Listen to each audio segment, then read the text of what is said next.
कृपा वार्ता कार्यक्रम का स्वागत। आज का ध्यानांश सभी बातें नई।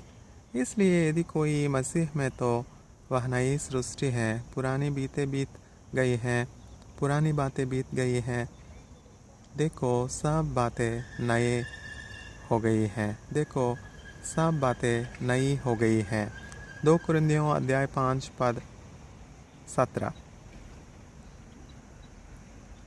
कबाड़ खाना मुझ में कुतूहल पैदा करते हैं।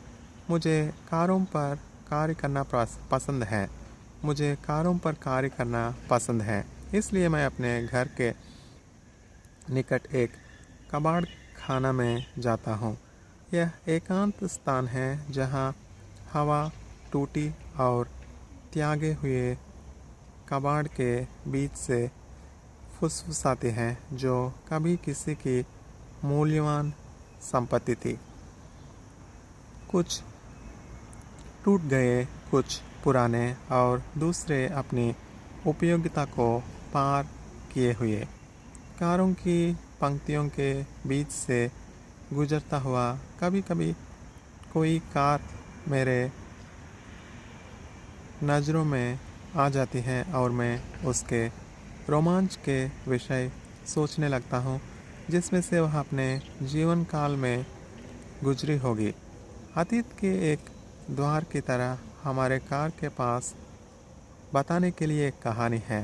मनुष्य की आधुनिकतम मॉडल की तीव्र उत्कंठा और समय के अपरिहार्य भाग के पीछे भागना। किंतु मैं खास तौर से किसी पुराने हिस्से में नया जीवन खोजना चाहता हूँ। जब भी मैं कुछ त्यागी हुई वस्तु उठाता हूँ और इसको एक ठीक किए गए वाहन में नया जीवन देता हूँ, यह समय और गिरावट के विरुद्ध एक छोटी विजय महसूस होती है। यह मुझे बाइबल के अंत में यीशु के शब्दों पर विचार करने पर विवश करता है।